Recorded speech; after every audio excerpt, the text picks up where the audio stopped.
Hi everyone. Today we have an opportunity to talk about positive changes for conservation here in Iowa.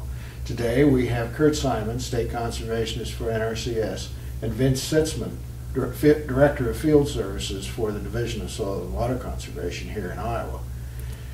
Kurt, we'd like to talk about positive changes that are going to happen at NRCS. Let's do that, John. So we're looking at shifting things around a little bit in Iowa with NRCS.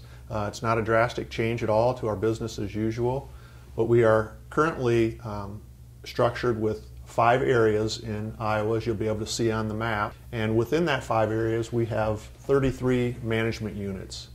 Those management units consist of 1 district conservationist covering 2 counties, and in many cases the staff sharing responsibility across those 2 counties. So Kurt, we've got 5 areas now and there will be 4, so there will be some changes to those area boundaries. There is, as you can see, we're going to put up a new map of our areas, and we're taking the Fort Dodge area and we're shifting the personnel staff in that office to assist the field offices more. So we'll be going to 4 areas in order to better align with our partners and to continue to push more folks to the field to serve our customers. We currently have, our area staff that is employed through each of our areas. That now that we're going to 4, those employees will still continue to do their jobs. They're not going to be changed.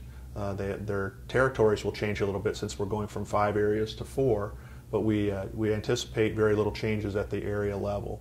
So now with NRCS in Iowa going to 4 areas versus 5, we will be able to have better alignment with the state agency and be able to manage things better with not only their field reps, but also with our assistant state conservationists for field operations. Vince, can you talk a little bit about the state boundaries and how they might line up more with you? You bet. So 6 months ago, we also added a 4th field rep. Now the boundaries of those field reps should line up perfectly with the new NRCS area boundaries. The whole concept and idea behind it wasn't so much to line up with the boundaries, but the focus was we needed another field rep to work a little bit more closely with the soil and water conservation districts. Okay, so CDI will still stay with 9, but I think that's a good thing to have 4 areas for NRCS, 4 districts for Division of Soil Conservation. Good alignment there. So 10 years ago we went to a management structure in NRCS that involved shared management. How's that going to change management in each county? That's a good question. I heard a lot of additional questions on this from the commissioners around the state expressing their interest in having their own district conservationist. So we are looking at a model where we put a district conservationist back in each county. And this was expressed to me on many occasions by the commissioners wanting to have their own district conservationist back. Getting back from that to 1 management unit per county should be a good thing for all of our counties. How's that going to affect our partnership staff? Vince's staff out in the county offices, the local conservation district staff in those offices. How's it going to affect them? Well, that's a good question, John, and that's been a lot of questions also coming from the counties. Right now, we do not see our plan affecting any of the partner employees, and that includes the staff that are employed by the state, by the districts, some of our nonprofit staff like Pheasants Forever and the National Wild Turkey Federation.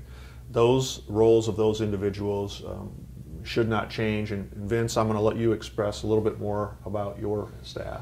Yeah, so along that lines, we've had a lot of shared conservation assistance as well. And so our department is in the process and is committed to trying to get a part-time or a full-time conservation assistant in every one of those counties. So we've got about 10 left to go. We've made some new hires. That process could take a year plus, but that's where we're shooting for. So we've also added a couple of technicians recently. So along the lines of getting rid of the shared management units, we would anticipate filling and maintaining our technician positions in the location that they're currently at. They may service a bigger area.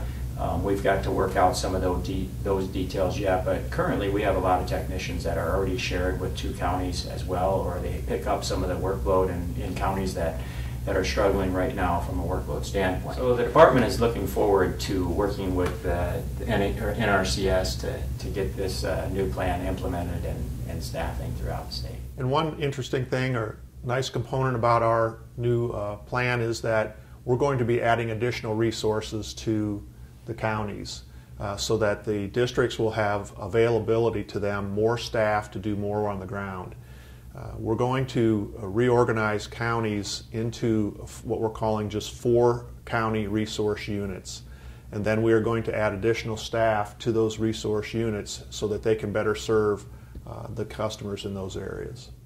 And what's nice about creating the 4 county smaller units is that technical staff will now be able to focus in on a smaller area. It's difficult for us to transition people across many counties to help in the areas that are of greatest need. So this new management, these new resource units, excuse me, will help us do that. And so this is a positive change because when those resource staff don't have to travel as far to go out, and I went through a wetland project last summer where staff was traveling an hour and a half to get out every morning to inspect the project, and that made it difficult on them. So just how soon can we get this done? It sounds really good.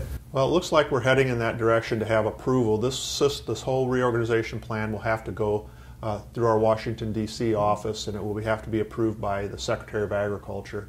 So we're expecting that to be done over the next few months.